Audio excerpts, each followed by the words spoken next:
Your job should have, at worst, a net neutral impact on your life. You said something to where like the impact of your boss, your leader, whatever you want to categorize them as, has on you as a person versus your partner, your therapist. If your boss sucks, if the job sucks, if the company sucks, just quit.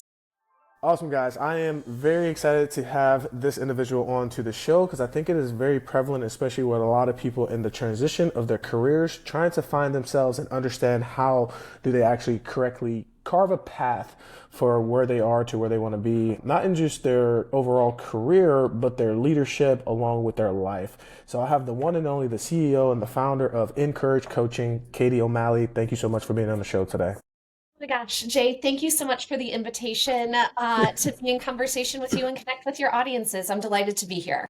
Awesome. Now, before we get in, we are going to talk about your backstory, but I love starting these conversations off with some rapid fire, say myth busters / fact or fiction kind of questions. You can keep it very short and simple of like, yes, that's true, no, that's true, or you can elaborate on it. So it's up to you. But with that being said, the first question is, your job should make you happy, otherwise you're in the wrong career. False. Your job should have, at worst, a net neutral impact on your life. And if it is doing that, that is great. At best, it should be elevating your life, but happiness isn't the goal. Purpose is the goal. And what we know is that having a sense of purpose gives us a greater sense of joy than happiness ever can.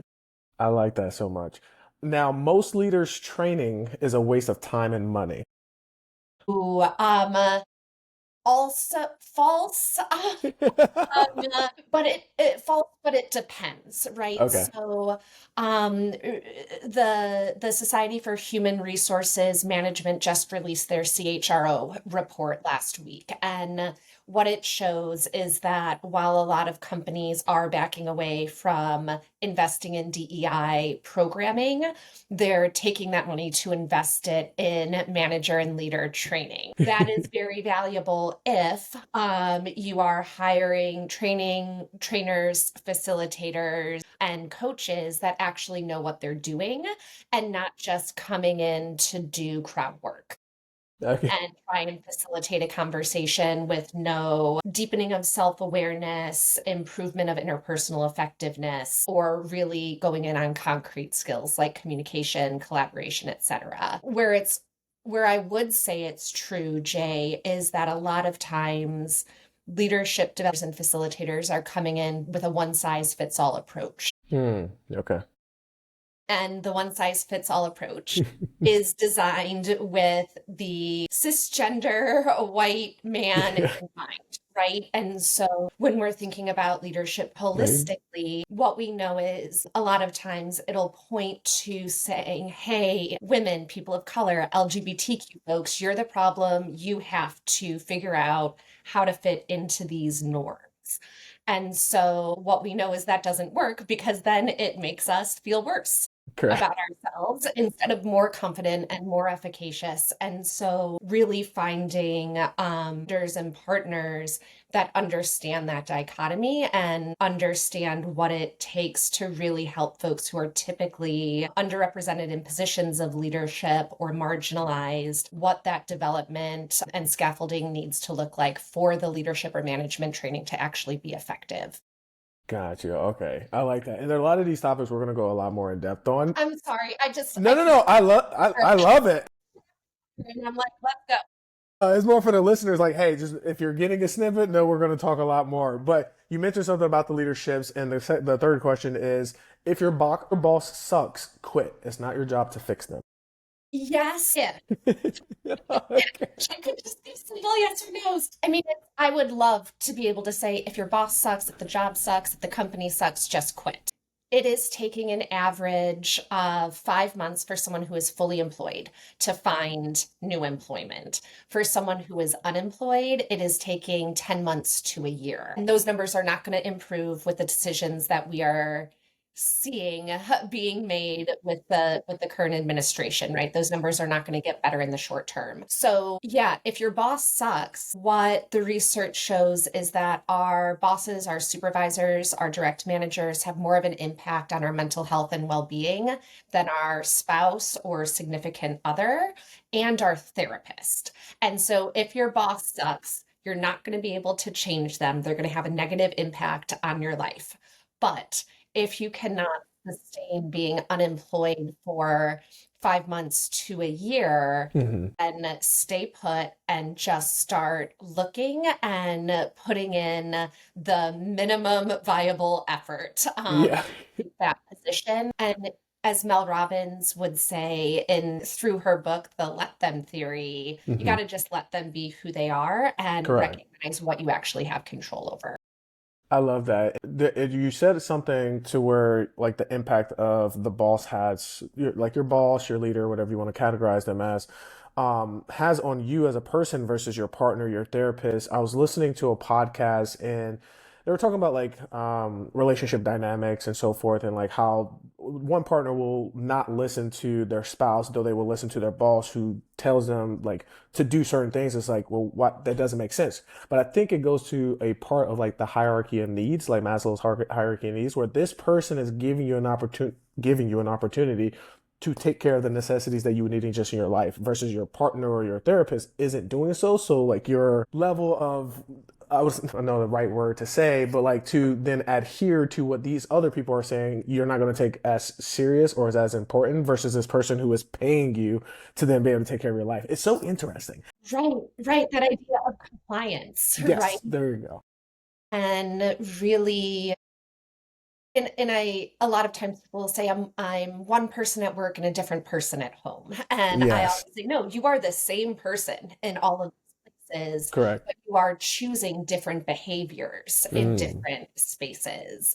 And a gotcha. lot of times folks are contorting themselves into pretzels at work out of Yeah. fear of getting fired if they don't and losing that paycheck, those benefits, that livelihood Hmm. in a way that our partner or family or friends aren't going to fire us unless we Correct. do something egregious, right? So we have more leeway than we might in the workplace.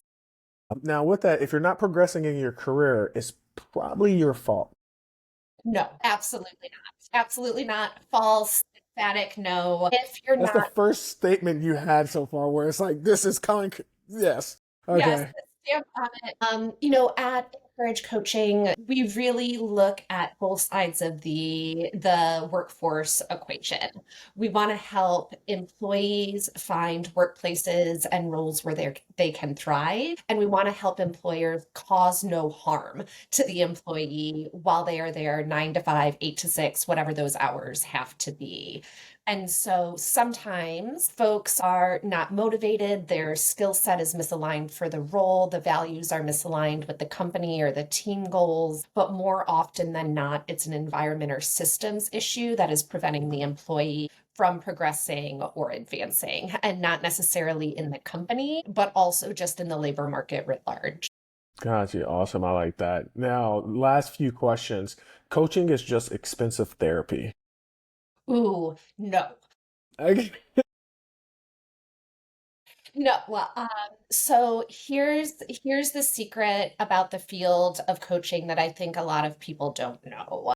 First, anybody can call themselves a coach. It is Yes. like the wild, wild west. You don't have to have a license, you don't have to have a credential. A lot of times, folks who have a certain experience, right, with relationships, with work, with a divorce, there's coaches for everything these Correct. days, right? And because they've had that experience and went through it and came out the other side, quote unquote, successful, now they think that they can help other people. Hmm. And so when they put a label of coach on themselves, the general public doesn't necessarily understand that that Correct. means a whole lot of nothing Yeah. versus someone who calls themselves a counselor has to Mm. be licensed as a counselor, right? That is Correct. Yes. essential to the field. Now, the interesting piece is that the best practices in the field of coaching for those folks who do want to develop those skills and earn a credential through ICF, which is the International Coaching Federation, or through the Centering for Credentialing and Education to be a board certified coach, all of those best skills and practices are actually pulled from the field of counseling. And so the difference is the direction we look. And if you are operating in a responsible and ethical manner as a coach, You get to use the same skill set if you've developed it and learned it and trained up in it, but the difference is the direction we look. So therapy tends to be backwards looking, therapy and counseling, Correct. so that we can look at what has gotten a person to a point of crisis and try and heal that, um, through sessions, through coping skills, through medication, right? Yes. In coaching, we're using that same skill set, but we're using it to look forward Hmm. for future planning and future development. And so, luckily for my clients, my master's degree is in counseling, and I spent 3 years developing that skill set from which the field of coaching pulls from. But I will tell you, most coaches not only don't have that master's degree, they don't have any certifications at all. Correct. And so, it's a buyer beware. I always say ask for credentials, ask for the certifications, ask for the education and training, ask for references for people who have worked with this person before, because what they're posting on social media isn't, we know whatever anyone posts on social media is the brightest spot, right? Correct. Yeah. Those are Or the highlights. the highlight reel. Yeah. Yeah. So it's is it expensive? Yes. Part of the reason that it is it's not covered by insurance.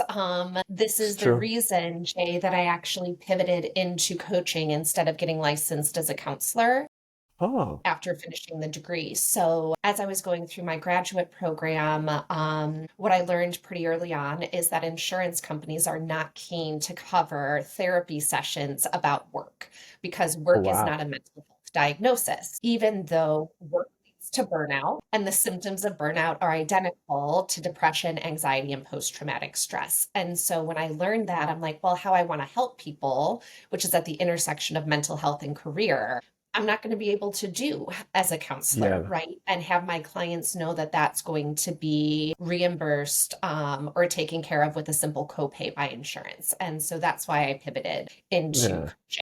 I love that so much. And this ties directly into my last question, real rapid question.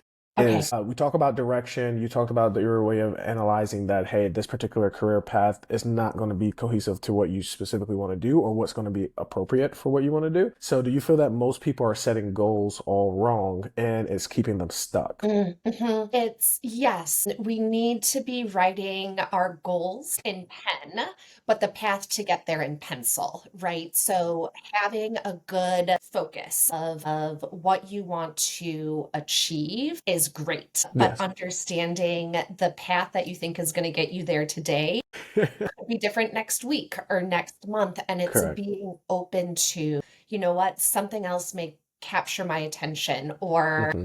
really incite my curiosity to maybe go a little bit left or a little bit right instead of like just targeting Correct. what I thought I was supposed to do to get where I'm supposed to be. I had no idea I was going to end up here being on a leadership development podcast with you, Jay, for and small business owners, much less being a coach. That was never on my career bingo card, Correct. but I followed my talent and I followed my Yes. curiosity, and this is where I ended up.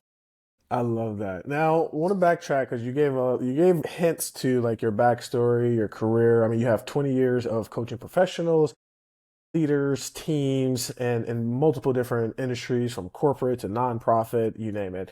Allow us to understand a little bit about that backstory, how you kind of got started, and what did that roadmap look like to get to this point. Yeah, so Jay, I've been a career nomad most of my working I years. love that. So I graduated college in 2004. I was at Yeah. Miami of Ohio. A lot Nice. of people are like, Miami of Ohio. I'm like, well, first, Ben Roethlisberger went there. So if you're familiar with football, One of the greats. one of the greats. Greats. And we were in the same graduating class. Oh, So I that's can kind beautiful. of date myself a little bit. But we also say we were a university before or before Florida was a state. And Oh, so wow. that's kind of the clapback or differentiation. But I was a political science major, and the what I would encourage people to think about is what is the thread that is pulling through your career in Yeah. terms of something that drives you or a talent that you have. And for me, the driver was altruism. I wanted to make a difference in the world. And when I got to college, I thought politics is going to be my way to do that. So studied political science, Graduated in 2004, which was an election year. It was Senator John Kerry campaigning against the incumbent at the time, President George W. Bush. I had the opportunity to work on one of the coordinated campaigns for John Kerry out in Minnesota. Nice.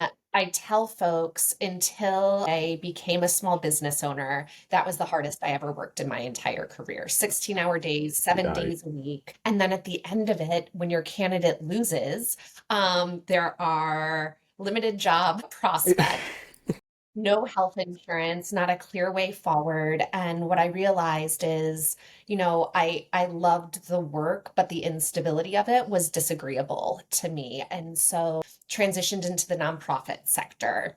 I'm like, okay, this value of altruism, want to continue to make a difference in the world. I Correct. moved out to New York City where there are more Nice. nonprofits per capita than anywhere else in the country. Did an unpaid internship at the Children's Defense Fund and then was hired as a full-time employee at the Innocence Project. And so spent several years there working in the fundraising and development arm of the organization. So raising the money so that the attorneys that we had on staff and the policy advocates that we had on staff could really be working toward exonerating folks who had been wrongfully convicted using Oh, DNA nice. evidence that wasn't available at the time of their conviction. Kind of like mid 1990s Yeah. and before. And so Jay, these are folks, predominantly men and predominantly men of color who went away at 16, 20, 25 years Yeah. old, coming out 30 years later to no family, no community, a world that is technologically Correct. advanced and changed. And so part of the fundraising was also geared toward how do we set people up for success with reintegration, because state by state, what an exoneree receives varies. Very. So, for example, in the state of Maryland, you get a bus ticket to wherever you want to go in the country, and whatever you came in with, that was in your pockets, right? Yeah. Wow. In the state of Montana, you get 4 years at a state institution. Okay.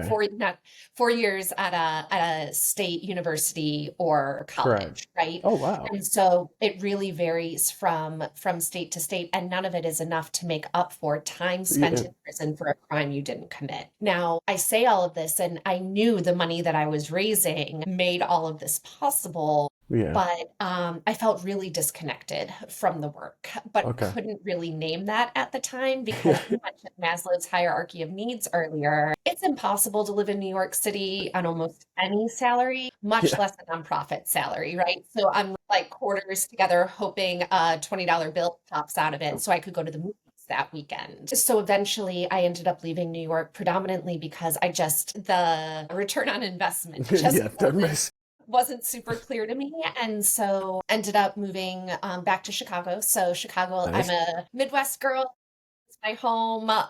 Moved back to Chicago, spent several years working for the AIDS Foundation of Chicago, again in fundraising and development, and had that similar feeling like I know this matters, but I'm not feeling satisfied and engaged enough for the Correct. sacrifice that I'm making financially. And really thought this was all about not having my financial needs met, that dissatisfaction and disengagement. And I saw a lot of my friends having a lot of success in commercial real estate. And I'm like, if they can do it, I can do this too.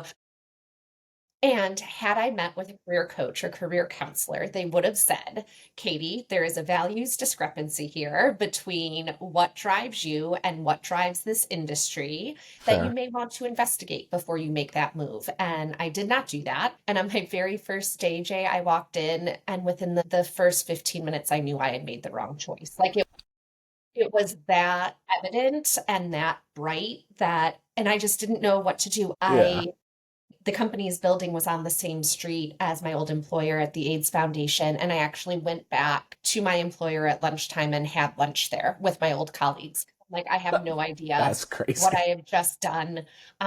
This is bonkers. What kind of twilight zone have I just stepped into? Yeah. because it was in such opposition to everything that I knew and believed about myself. And so stuck it out for 3.5 years because I was raised in a household where you do not quit a job until you have another job lined up. And you also don't quit until you've really, really gritted it out and tried. Now, Correct. I do not recommend the latter for Okay. anyone because what that did when our feelings, thoughts, and behaviors are misaligned with our values, it causes a mental health crisis. And that's exactly what happened for me. So ended up in 2012 taking a medical leave of absence from work for my mental health, which at the time was essentially unheard of. We were hardly talking about mental health at all, except to stigmatize it at that Correct. time. Yeah. And we were not at all talking about an employer's responsibility to their employees for their mental health and well being. And so during that medical leave and going through treatment programs to do my healing, what I realized, Jay, is that this is not a unique issue to Katie O'Malley, right? There are a lot of folks out there who feel this sense of misalignment Yeah. that's really disrupting their ability to move through the world as a whole human person. So during that time, I made the decision that I was going to apply to graduate school, get my master's degree in counseling so I could become a therapist and help people at the intersection of mental health and work. Now, we talked about this Yeah. previously. That is not how it works, but I went back to school at 30, earned that master's degree by 33. And instead of getting licensed as a counselor, I decided to pivot into coaching and spent 10 years working in higher education with the thought, if I can help students Yes. cut all of this suffering off at the pass because they understand their talents, their drivers, their Correct. values, their goals, I'll be doing the work that I want to do. And to a large extent, that was true. I got to do that at University of Texas at Austin, at the University of Chicago Booth School of Business. But that value of altruism, right? It is a very small segment of the population that gets to access an education of that caliber, much less all of the bells and whistles that come along with what that tuition offers, right? And Yeah. so in 2018, with that in mind, I'm like, well, let me build a simple website on Wix, get an LLC, call it Encourage Coaching, and see if Love anybody it. comes, right? I don't want to say I didn't believe, but I didn't know that that choice in 2018 would get me to where I am today, where this Correct. business would sustain me, not as a side hustle, not as a passion Yeah. project, but as an actual company that employs other people and helps hundreds of people every year. And so for about 4 years, 2018 to 2022, working full time at the University of Chicago, 9 to 5, seeing private clients on the evenings and weekends, which only had a huge uptick during the Great Resignation. And in 2022, I decided to join the Great Resignation, resign from my full-time job at the university. And that was the year I was turning 40. And I said, if I'm not going to bet on myself now, Yeah. when am I going to do it? And I had enough money saved up. And this was the security and stability I needed to make Hmm. this choice. For everyone, it's going to be different. So if you are thinking about making the leap into full-time entrepreneurship, small business ownership, think about what that bottom line is for you to feel secure while you're doing it. And I had saved up enough money to pay my mortgage and my health insurance for a full year if I never brought on another client. And I said, you know what? If this That's doesn't work beautiful. out, I go back to working for someone else in 2023. But wouldn't you know what you can do for a small business when you can dedicate those 40 to 50 hours a week to it instead of just accepting clients that come your way? Correct. I am 3.5 years later, um, killing it, if I might say so Oh myself. yeah, talk your talk, man. Look, don't downplay it. That is truly incredible. And listen, if nobody's ever given you your flowers yet, I'm gonna give you your flowers while you're still here. That is incredible, and I'm happy for the work that you're doing. I do believe a lot more people need it. Like I've felt this way plenty of times beforehand too, which it kind of leads into one of my top questions, and I hear a common theme, especially throughout your journey and just in the work that you do, is why are so many people feeling stuck slash uninspired or just flat out exhausted from the work that they're in or that they're doing? It's a great question, and all humans are different, and all humans are the same, right? And I think there's a couple of things. Work, I don't see a big differentiation for a lot of my clients between their work life and their home life anymore. And work is just something that can happen anywhere at any time, right? So Correct. we had work from home, work from anywhere, which means you're kind of available all the Yeah. time, which means we never get to shut off that part of our brain. And you can think of it almost as an app on your phone that that you forget to close all day. And what does it do? It drains the battery all the way down, and you're like, how am I at 0%? I hardly used my phone at all today. Correct. Yeah. It's the same thing. You have that work operating system Hmm. constantly going because with all of the technology, folks can be accessed by their employer at almost any time. And I know about a Yeah. year ago, California was trying to That's pass true. laws and policies that you can't connect with your employee Yeah. after hours. And I think we need is some kind of collaborative solution where Yeah. people can agree to this, right? Both on the employer side and the employee side. So I think Correct. that's the first part. I think the other piece of it is employees right now really want to have two experiences at work. They want to Mm. feel a sense of competence while they are Yeah. at work. That requires that those employees are actually using their talents and strengths to Okay. do what they can do well. And the number of people who do not get to use their talents and strengths on a day-to-day Yeah. basis is incredibly high.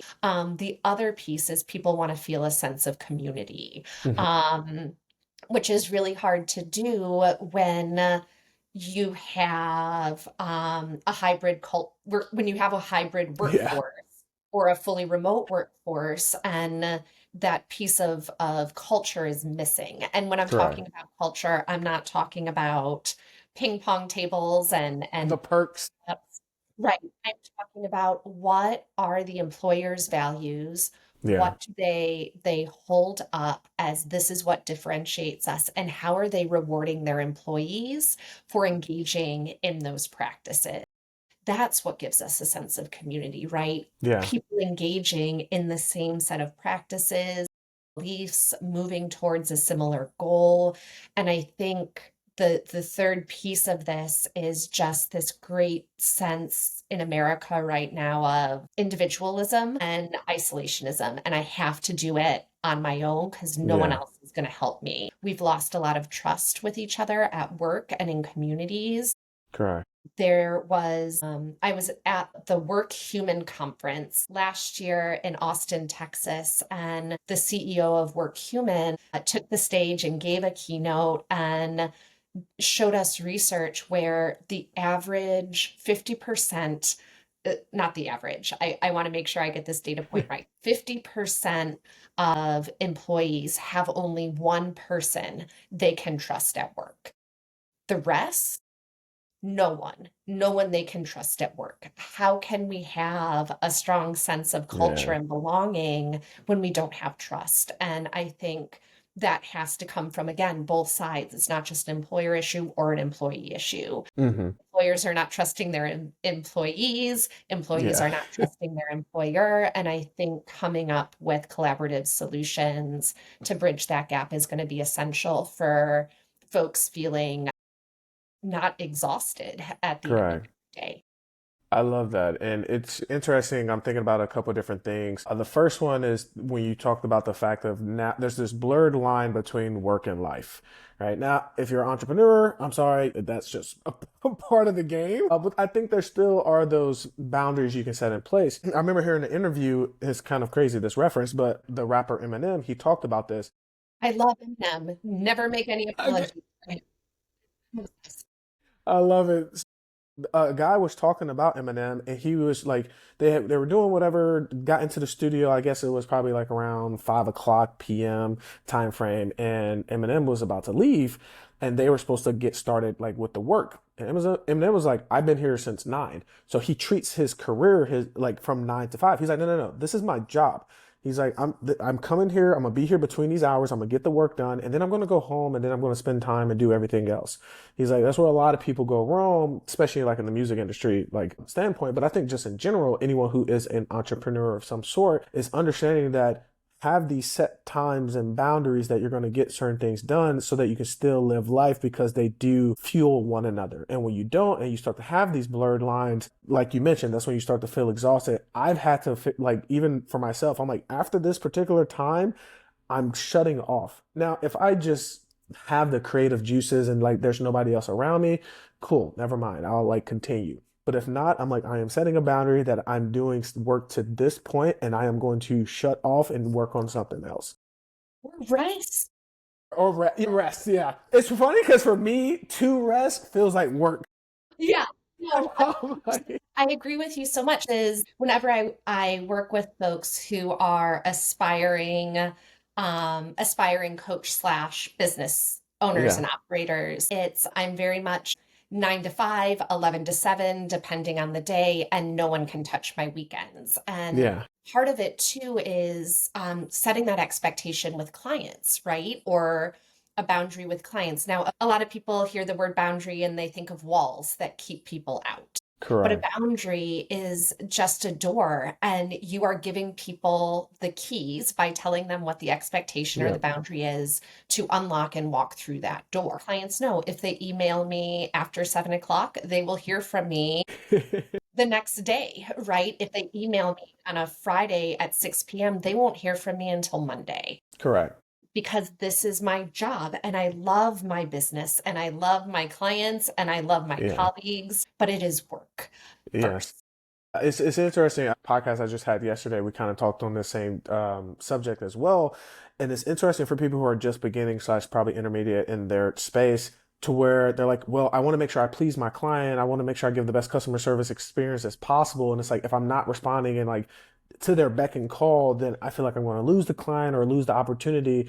In reality, if you have serious clients, they're going to take you more serious in respect to the fact that you do have this, because it showcases to you to where it's like you are a professional, you do your work correctly, and there'll be no difference of them making sure that you're respecting their boundaries as well too. And it's depending on the industry that you're in or that your business is in. For me, in doing this, I'm modeling what I want my clients to do for themselves as Correct. employees, right? So this is me setting a boundary with you. You can do the same thing with your employer.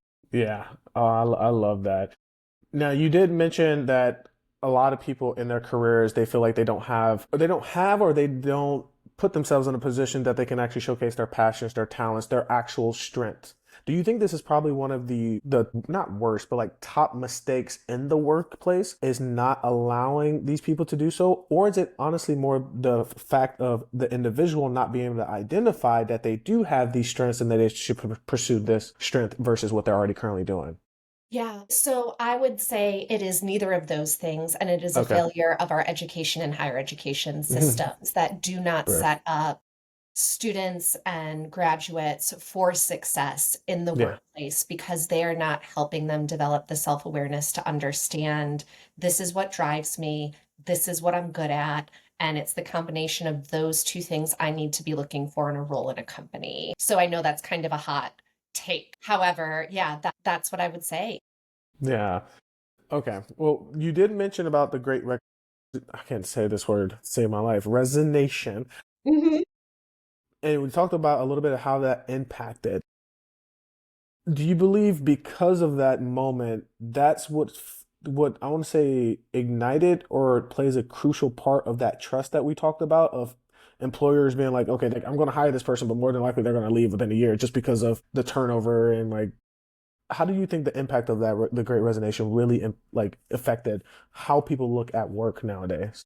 Yeah, so the Great Resignation, I mean, that's what we called it in the moment. I have started calling it the Great Talent Grab, right? And I think this is where we lost trust on both sides. Yeah, So it is really difficult to blame an employee for accepting a job opportunity that is paying them 25 to 35% more if they make correct. that move, which is what was happening during the Great Resignation.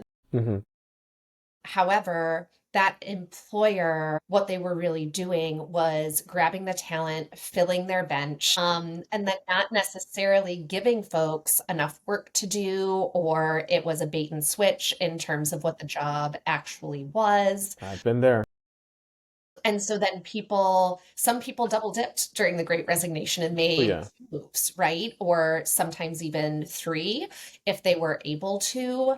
And then we saw in late 2022, early 2023, the layoffs in tech, the layoffs in media, Yeah. because folks had overhired and boards of directors that informed decision making were just predicting exponential forever growth. Like that's the way markets actually work Yeah. somehow. And so it was really it it was both sides, but I would Correct. say the employer side contributing much more to the brokenness of trust. And especially now as we're seeing, and this is, I would say about 20% of my clients fall into this category of I was told during the pandemic I could live and work from anywhere. And that was Yeah. going to be how this company operated moving forward. And I just got my return to office Yeah. order and I have to be back in Chicago or I have to be back in Boston. Like I can't just. Yeah, I've already moved my whole life and everything else because of this. I have a great buddy of mine. He's very top up in Amazon, and we were having a discussion, and he was like, I was like, "Yo, you look like you're stressed." He's like, "Yeah, because Amazon's forcing everyone to basically come back Seattle or and or do a Boston. hybrid." Yeah, and he was just like, he's like, even for myself, I've moved my whole life to do like because be able to work from wherever. So it's interesting having that conversation with him. I was just like, I don't know how that's going to work. Like that's like being in a relationship and you're like, hey, I'm this person or like I'm gonna do this thing for you, and then it's like actually I'm gonna take back everything I said, but we're still gonna be together. It's like I don't think that's how that works. Nope, nope. And that's not how you build trust either. Yeah, And it's disappointing at best and maddening at worst. yeah. Do you think because I know you do deal with a lot of leadership development and team development when you are doing the development with these leaders, it's understanding like, hey, it's okay if that's what you're gonna do, but it's the approach and the guidance to get people to want to come back, or like, how do you go about your development with these leaders? Because I know you've worked with plenty of them. Yeah. And so, first thing I would say, it's usually not the leaders that I work with are not typically in the C-suite. Okay, The folks that I focus on are middle management who are getting squeezed from the top and getting squeezed from the bottom, right? These are the folks that are struggling and suffering the most in gotcha. work right now. And so the first thing I would say is to people who report to folks that are managers, senior managers, directors, it wasn't their choice to make. They are Correct. simply the messenger of this new policy, of this new message, right? So that's the first thing. But for that manager, for that people leader, it's really being able to acknowledge and hold space for whatever the employee is going to share, Yeah, reminding yourself this is not about me. This is about the choice the employer made, the company made, the organization made, and to not get defensive and to just say, this sucks. I know it sucks. correct. I want to be able to support you. Let's figure out how we can do that in a way that aligns with what this policy is. Hmm. And for some leaders, again, if the policy is disagreeable, out of alignment with your values, really deciding, can I stay here long term? Yeah, If this is how I'm going to be treated and how I'm expected to interact with my employees, or do I need to find a place that's more in alignment with my values? got you. It's interesting because it sounds like there's a part where organizations, like maybe they actually are trying to develop slash want strong leaders, but then it sounds like a variation to where it's like they just want compliant employees. Do you feel like that's like a fair battle that's kind of going on? Yeah, and it depends. It depends Yeah. on the company, it depends on the organization. I know some companies reward that kind of advocacy on behalf of others, and other companies and organizations punish it. So it's also just being aware of the environment that you're operating Hmm. within and what feels like a good risk to take, either on your behalf or behalf of your team or employees. Got you. Okay.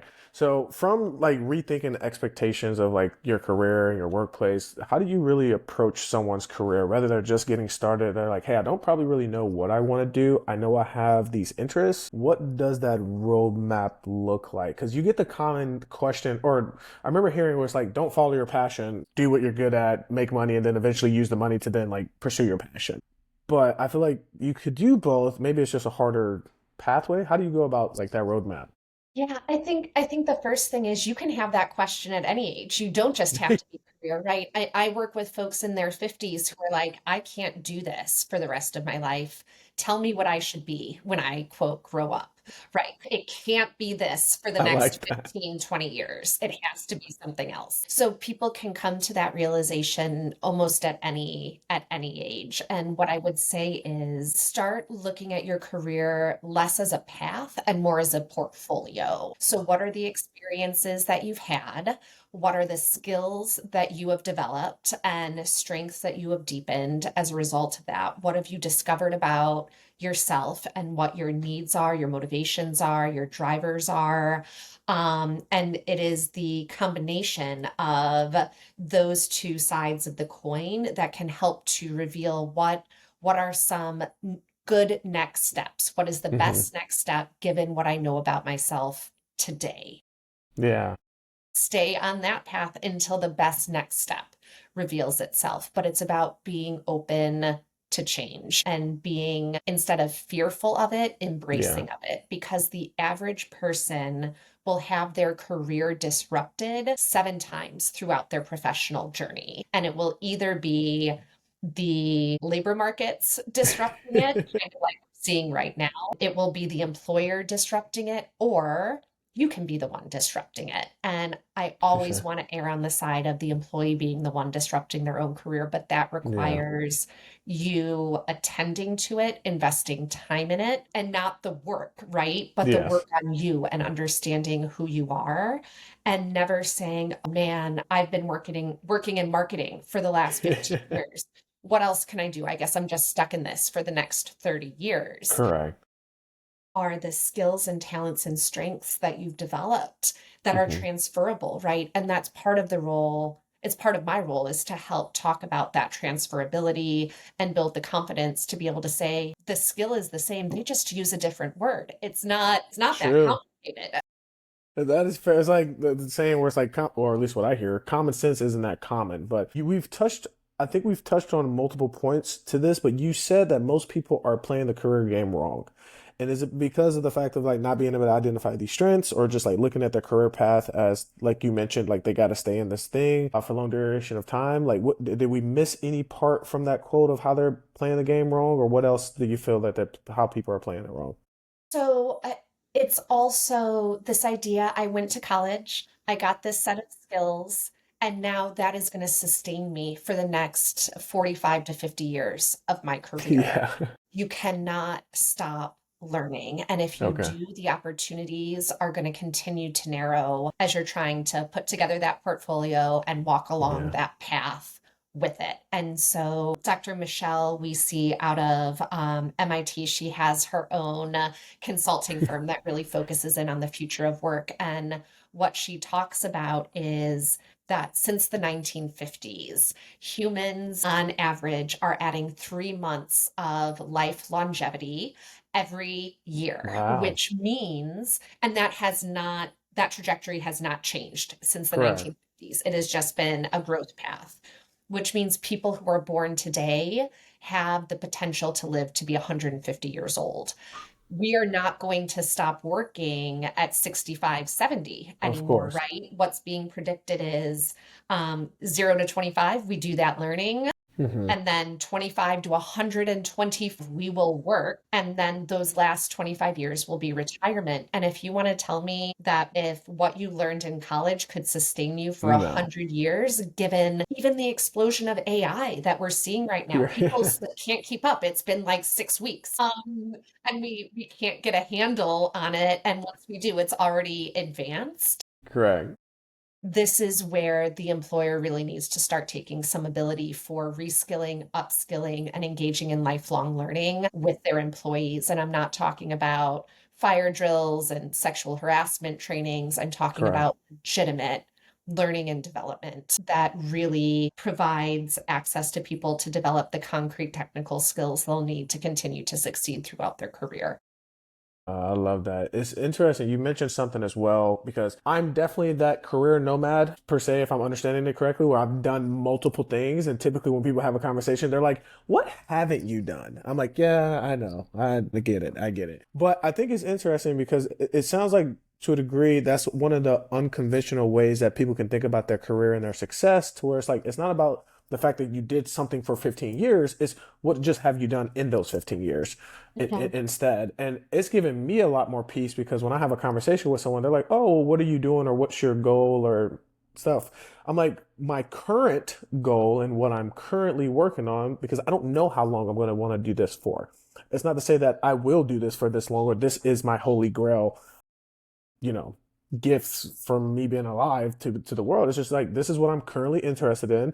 This is what I want to pursue. So this is what I'm doing now. And then if it comes to a crossword, I don't want to do that. Cool. But do you think like that is like one of the most unconventional ways of people looking at success and how they're measuring their success now? Or Yeah, I think the question to be asking is, what does success look like to me? okay. And that's the only measuring stick we should be using, not what Yeah. society says, not what Katie O'Malley says, not what Jay Shaver says. What does success look like to me, and how am I going to achieve that? Yeah. Using using the things at my disposal right now Yeah. and the opportunities and possibilities that I can see. I love that. And with that being said, I mean, you guys are doing a lot of great things. I love the approach that you're having. For you to, to measure success in your field and specifically for your business, what does that look like for you? Yeah, so one of my success metrics, Jay, was to give a TED Talk Ooh, and okay. to become someone who has enough expertise to be viewed as someone who can take that stage, right? And so I am happy to share on June 30th, There we um, go.